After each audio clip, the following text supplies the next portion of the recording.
अस्सलामुअलैकुम दोस्तों, आज पर्दा उठाएंगे हज और उम्रे के जो काले धंधे चल रहे हैं।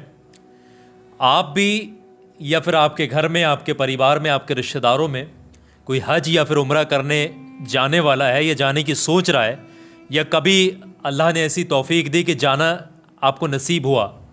वैसे तो अल्लाह हर इंसान को अपना जो है दीदार कराए, अपने हबीब के रोज़े का दीदार कराए, नबी के रोज़े का दीदार कराए। हर इंसान को ये जुस्तजू होती है कि वो इंसान वहाँ तक जाए। तो आजकल इस इंडस्ट्री के अंदर कितना बड़ा ये धंधा चल रहा है, कितना ज़्यादा इसमें फ्रॉड हो रहा है, कैसे कैसे लोगों को लूटा जा रहा है, वो मैं सच्चाई आज आपके सामने रखूँगा। और शायद ऐसी वीडियो आपको सोशल मीडिया पर कहीं मिलेगी भी नहीं, क्योंकि सच्चाई से बहुत लोग बचते हैं। दरअसल दोस्तों, मुझे काफ़ी कुछ झेलना पड़ा है। जब मैंने अजमेर की सच्चाई की वीडियो डाली, मुझे बहुत ज़्यादा धमकियाँ भी मिली, बहुत ज़्यादा मेरे ऊपर थ्रेट्स भी आए, बहुत ज़्यादा मुझे उल्टा सीधा भी बोला गया। लेकिन जो सच्चाई है वो सच्चाई है भाई। सोशल मीडिया से हटाने के लिए भी कहा गया, नहीं भाई वो नहीं हट सकती। जो चीज़ डली हुई है वो डली हुई है, सच्चाई को हम हर अंजाम तक पहुँचने के लिए तैयार है उसके। आज इस इंडस्ट्री के जो हज और उम्रे की जो इंडस्ट्री है, इसके काले कारनामों से पर्दा उठाएंगे। सबसे पहली चीज़, किस किस तरीके से स्कैम होता है वो भी मैं आपको बता रहा हूँ। फंसाया कैसे जाता है इस स्कैम में, पहले ये समझें। इंडिया के अंदर ये प्रचलन है दोस्तों, ये चलती है ये कि ज़्यादातर जो एजेड लोग होते हैं वही लोग जो हज या फिर उम्रा करने जाते हैं इंडिया के अंदर। बाकी और देशों से तो नौजवान लड़के लड़कियां भी आते हैं। इंडिया से अंदर 90% यही है, इंडिया के अंदर से, कि एजेड लोग जो हो जाते हैं वही जाते हैं।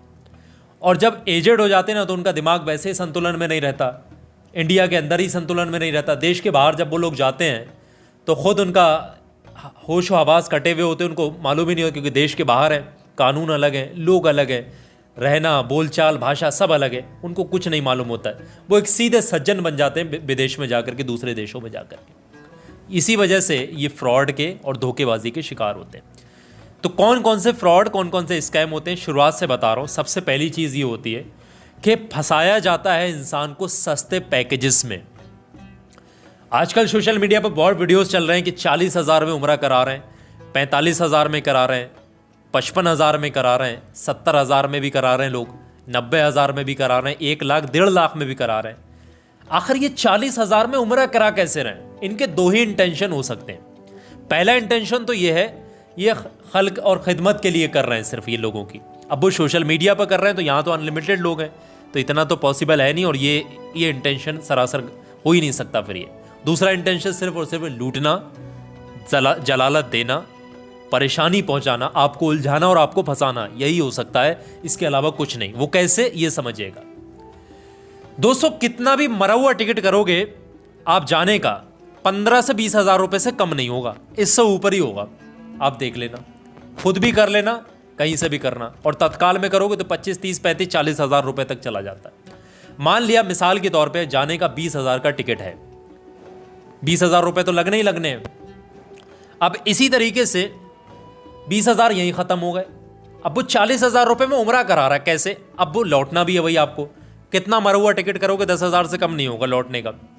30,000 हो गए, 10,000 वहाँ के होटल के हो गए। अब वो कहाँ से आपको वहाँ पर रखेगा, कहाँ से खाना खिलाएगा, कहाँ से आपको ट्रैवल कराएगा, कहाँ से ज़ियारतें कराएगा, कहाँ से आपको जमजम दिलाएगा, कहाँ से आपकी जिम्मेदारी लेगा, कहाँ से इंश्योरेंस होगा उसका, सारी कहाँ से होंगी सारी चीज़ें? लूटने का जरिया नहीं और क्या है, ये समझो। मैं सिलसिलेवार तरीके से बता रहा हूँ। सस्ते पैकेजों के चक्कर में जब आपको उलझा लेते हैं ये लोग ना, तो उसके बाद होता क्या है, जलालत आपको मिलना कहाँ से शुरू होती वो समझिएगा। सबसे पहले तो फ्लाइट में घपला होता है। कैसे? ये जो दलाल होते हैं 2 नंबर के सस्ते जो दलाल होते हैं, ये अमूमन क्या करते हैं, फ़्लाइट के बारे में बताते ही नहीं है। ये बता देते हैं कि 15 तारीख को आपकी फ़्लाइट है और आप 14 तारीख को घर से निकल जाना, 15 तारीख से पहले पहले वहाँ पहुँच जाना।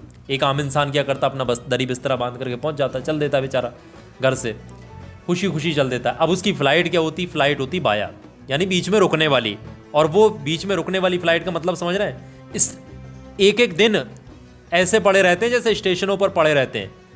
और वहाँ पर खाना, मतलब जानते हो कितना महंगा होता है वहाँ पर। जब आप अगर फ्लाइट वाया, जब ये अगर क्या है तो हमेशा ही देते हैं, मोर देन 90%। वहाँ पर जो एयरपोर्ट पर रुकने का एक दिन का चार्ज मालूम है? खाना अगर आपने खा लिया, पानी ले लिया, 5,000 रुपये तो कहीं नहीं गए। खाना अगर आपने खा लिया, पानी ले लिया, चिप्स ले लिया और ये सब चीज़ें ले ली, इतनी महंगाई होती वहाँ पर, समझ रहे हैं?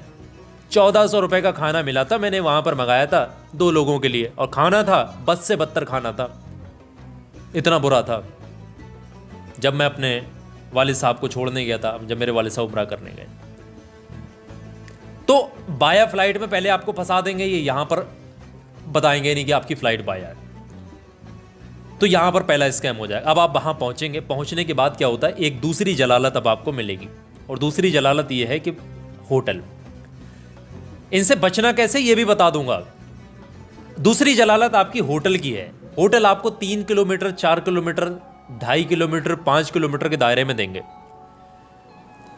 4 किलोमीटर दूर अगर आपका होटल है, आप असर की नमाज पढ़ने गए, घर आए, मगरिब की पढ़ने फिर जाना है, इशा की पढ़ने फिर जाना है, 5 किलोमीटर आना जाना, आना जाना।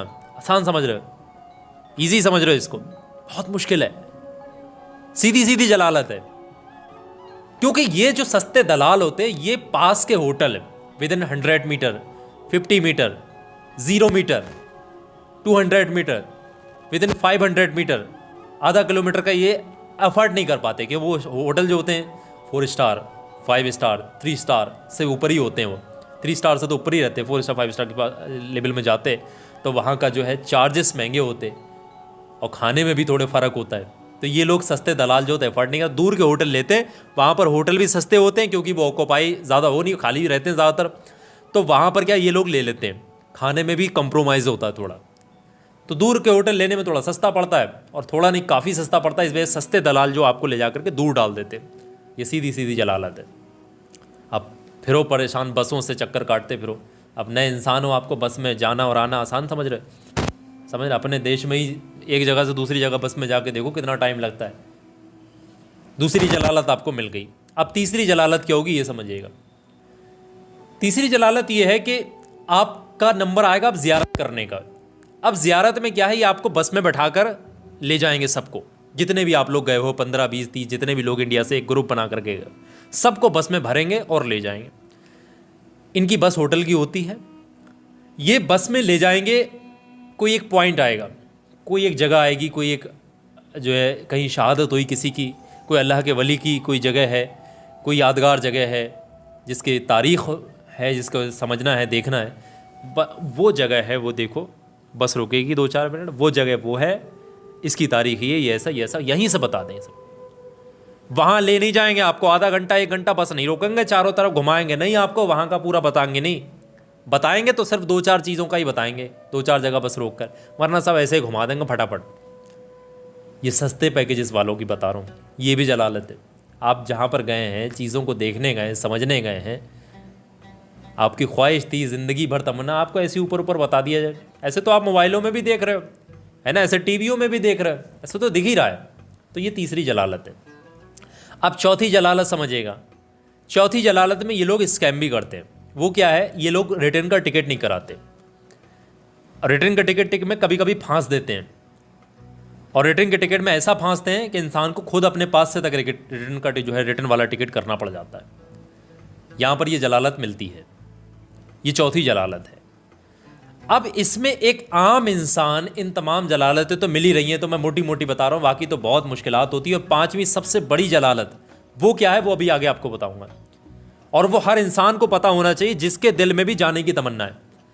अब हमें बचना कैसे है इन चीज़ों से? पहली चीज़, आप जिस भी एजेंट दलाल से कांटेक्ट करें, चाहे अपने वालिद के लिए, माँ बाप के लिए कर रहे हैं, ख़ुद के लिए, किसी रिश्तेदार के लिए, पड़ोसी, किसी के लिए, पहले ये पूछें कि फ़्लाइट कौन सी है। फ़्लाइट में घपला नहीं होना चाहिए, फ़्लाइट डायरेक्ट लें, बाया हुआ फ़्लाइट नहीं लें भाई, है ना। जलालत उठाने से 2-4 हज़ार रुपये का मत देखना, इस सस्ते पैकेजों में मत पड़ना, जलालत नहीं चाहिए भाई। आपको क्या करना है, फ़्लाइट डायरेक्ट चाहिए। डायरेक्ट फ़्लाइट क्या है, इन दलालों को थोड़ी महंगी पड़ती है। जो सस्ते ये दलाल होते हैं लूटने वाले, इनको महंगी पड़ती है। तो डायरेक्ट फ़्लाइट हमेशा प्रीफर, जो अच्छा इंसान होगा वो डायरेक्ट फ़्लाइट आपकी करके देगा, बोल देगा वो पहले ही। 2-4 हज़ार 5 हज़ार रुपये का यहाँ पर फ़र्क आ सकता है, लेकिन हम जलालत नहीं देना चाहते। तो पहली चीज़ डायरेक्ट फ़्लाइट। दूसरी चीज़, उससे ये पूछे कि हमारा होटल कौन सा है। होटल का नाम क्या है, कितनी दूरी पर है, और वो जो बताएगा खुद भी चेक कर ले। और जो आम सस्ते मध्य दलाल होते हैं वो ये बताते ही नहीं हैं। ये बात जब आप पूछोगे तो उनको बुरा लगने लगेगा। आप खुद भी चेक कर लेना कि मक्का से या मदीना से उसकी होटल की कितनी कितनी डिस्टेंस है, कि जब बाकी में सच बोल रहा है इंसान या नहीं। दूसरी चीज़ ये भी हो जा रहा है। तीसरी चीज़ यही क्लियर कर लें कि भाई जितनी भी ज़ियारतें हम करेंगे, हम रुकेंगे और हमें समझने में चाहे 1 घंटा लगे 2 घंटे लगे, तुम्हें वहाँ से भागना नहीं है, तुम्हें वहाँ रुकना है, चाहे तुम्हारी बस हो कुछ भी हो, है ना। ये तुम्हारी जिम्मेदारी है, क्योंकि भाई हम किसी चीज़ को समझने गए तो पूरा डीपली समझेंगे। ऐसा थोड़ी ना ऊपर ही जाकर के फ़ोटो देख लिया कि हमें दूर से दिख रहा है कोई चीज़, कोई दरगाह दिख रही है, कोई चीज़ ऐसा दिख रहा है, हो गया, नहीं, ये जलालत है। चौथी चीज़, रिटर्न का टिकट पहले करवा ले भाई, क्योंकि उम्रे के पैकेजेस के दिन होते हैं। मान लिया 15 दिन का है, तो आप जाते समय पासपोर्ट भी ना दें, पासपोर्ट भी अपने पास रखें। पासपोर्ट भी भाई जब्त हो जाता है, पासपोर्ट भी रख लेते हैं, फंसा देते हैं। और पासपोर्ट गया तो जहां आप गए वहीं के हो गए, आ ही नहीं सकते किसी भी सूरत हाल में, जेल में बंद हो जाओगे, दूसरे देश से आना तो मुश्किल है। पासपोर्ट अपने पास रखना है, वीज़ा अपने हाथ में रखिएगा, टिकट जाने का अपने पास रखिएगा, और रिटर्न का भी टिकट ले लीजिएगा। सारा कागजात आपके पास होना चाहिए, समझ रहे। ये तो है आम चीज़ें। अब एक सबसे बड़ी जलालत क्या देते हैं और सबसे बड़ा फंसाने का गेम क्या करते हैं ये लोग, वो सुनिएगा। मामला कुछ इस तरीके से होता है कि आप जिस होटल में रुकेंगे वो होटल वाले के साथ इन लोगों की तमाम की सेटिंग हुई हुई होती है, क्योंकि ये ले लेकर जाते हैं दलाल, ये ग्रुप वहाँ पर रुक रुक कर सस्ते मध्य होटलों में, और ये वहाँ पर सेटिंग कर लेते हैं। इंडियंस से भी सेटिंग कर लेते हैं, वहाँ पर पाकिस्तानी भी रहते हैं, उनसे भी सेटिंग कर लेते हैं, और अलग अलग जगहों के लोग जो वहाँ पर होटल खोले बैठे होते हैं, जो होटल होता है उसके अंदर ही रेस्टोरेंट वाली जो सेवा वो देते हैं। तो होता क्या है, आपको देखेंगे आप सीधे हैं, आपके माँ बाप गए उनको देख लेंगे, भांप लेंगे भाई सीधा इंसान है, बातों में आ जाए, उससे मीठी मीठी बात करेंगे, चाचा कैसे हो, अच्छा है, सब खाना अच्छा है, थोड़ा और ले लो और ये ले लो, और कोई मुश्किल नहीं है, कोई मुश्किल नहीं, मैं आपकी मदद कर रहा हूँ, ये चीज़ की ज़रूरत हो तो चाचा बोल देना, कमरे तक पहुँचा देंगे, और ये कर देंगे वो कर देंगे, ऐसा सब करते रहते हैं। बड़ा आपको लगे बड़ा यार हमारी फ़िक्र करने वाले इंसान हैं, बड़ा अच्छा लग रहा है, अच्छे जगह आ गए, अच्छे टूर में आ गए, अच्छे इंसान के साथ आ गए, बहुत अच्छा हमारा सफ़र रहा, आपको ये लगने महसूस होने लगेगा। अब जब आपका चेकआउट का टाइम आएगा, जब आप घर आने की सोचेंगे, तो वो क्या करते हैं ना, वो मिला हुआ होता है जो आपके साथ गया है, जो आपको लेकर के गया है, वो उस होटल वाले से मिला। वो क्या करते हैं, होटल वाला क्या करता है, वो कुछ चीज़ें जो होते सामान वगैरह हो, तो थोड़ा बहुत चाहे मेटलिक हो, सोने की चैन हो, चांदी का हो, ये मामला तो इस तरीके के वो आपको देगा।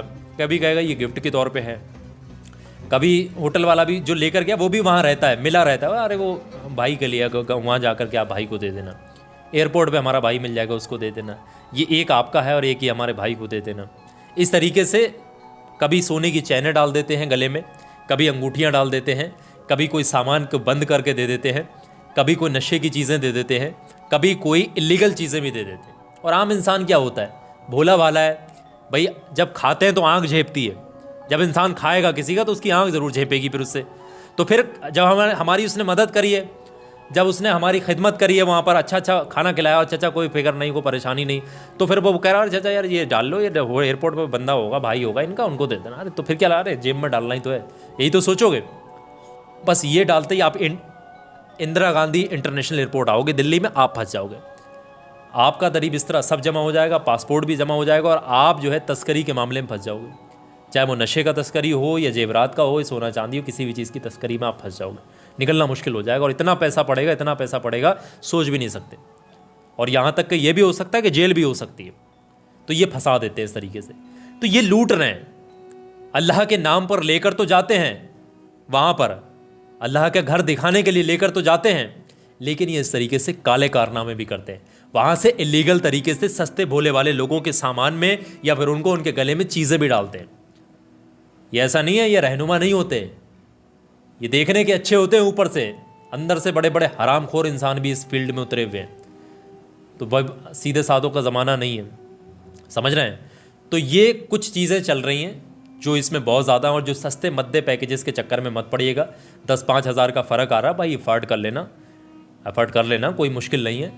तो आप थोड़ा सा इसमें देख लीजिएगा, ज़्यादा ये 40-40 हज़ार 35-35 हज़ार में जो इस तरीके से जो उम्रेबाजी का जो झांसा दे रहे हैं ना, वीडियोज़ आती हैं सोशल मीडिया पर, 40 हज़ार में चाचा उम्रा ले जा रहे हैं, अरे चलो नंबर लगा दिया, बुकिंग के डाल दिए पैसे। ऐसा नहीं करना, जांच पड़ताल कर लेना। जो दलाल लेकर के जा रहा है ये 40 हज़ार में जो इस तरीके की हरकतें कर रहा है, इसका फीडबैक क्या है, जो पहले कितने ग्रुप ले गया, वहाँ इसको जानकारी है भी, जो इसके गए हुए लोग हैं पहले से उनसे भी पूछ लेना। इसका क्या ट्रैक रिकॉर्ड है वहाँ पर, समझ रहे हैं। जान पहचान वाले इंसान से ही जाइएगा, ऐसे मत चले जाइएगा किसी के साथ भी, विदेश से वापस लौटना मुश्किल हो जाएगा।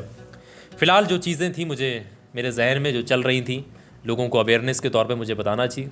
उम्मीद है कि सब समझ में आ गया होगा। वीडियो के कमेंट सेक्शन में आप अपनी राय, अपनी प्रतिक्रिया, अपने सुझाव मुझे ज़रूर बताइएगा। क्या कोई चीज़ मिस हो रही, क्या किसी और भी तरीके का स्कैम चलता है इसमें? मुझे जितना मालूम था मैंने आपको बता दिया। वीडियो को आप ज़्यादा से ज़्यादा शेयर कर दीजिएगा, हर इंसान तक पहुँचाइएगा। कोई इंसान ऐसा ना रहे जो इस फ्रॉड में फंस जाए। हर इंसान को जागरूक होना चाहिए, हर इंसान तक पहुंचाइएगा, आपकी जिम्मेदारी है। फिलहाल मुझे इजाज़त दीजिएगा। अपना और अपने परिवार का बहुत सारा ख्याल रखिएगा। अस्सलाम वालेकुम वरहमतुल्लाह।